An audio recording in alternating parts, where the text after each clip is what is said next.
Itel had released the Itel A70, another budget smartphone in the A series, which is the apparent successor of the A60.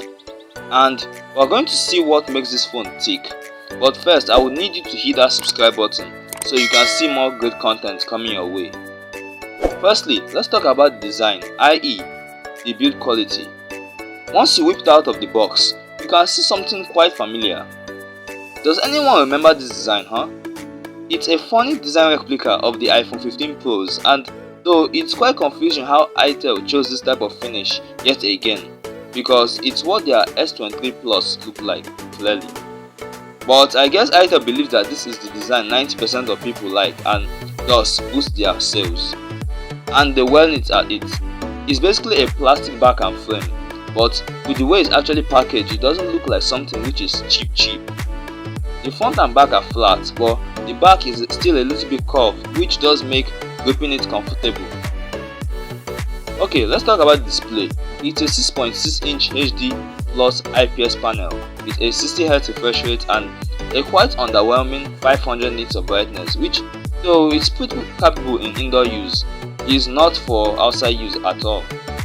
The colors are pretty neat for IPS standard, and there are features which Itel have added to aid that display usability. More on that in a minute.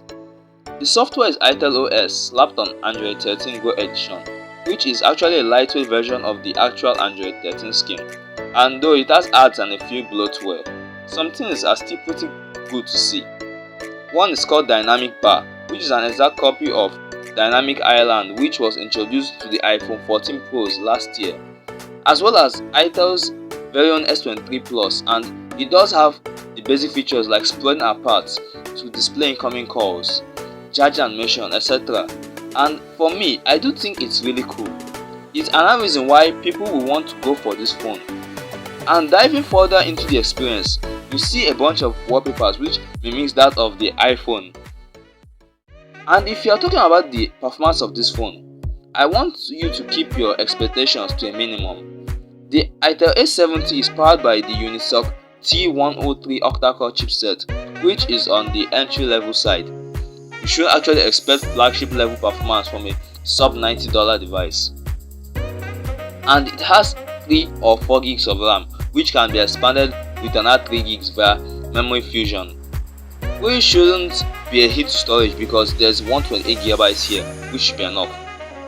If you ask me personally, I recommend turning the virtual RAM option off because on budget phones they don't improve the performance on the phone using it.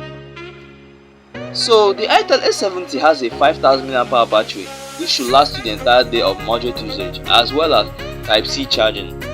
And so I'm happy that USB Type 2.0 ports are nearly gone. Okay, on the cameras, note that this isn't the iPhone camera judging from the way it looks. It has a 30MP main sensor and a depth sensor which doesn't really do much.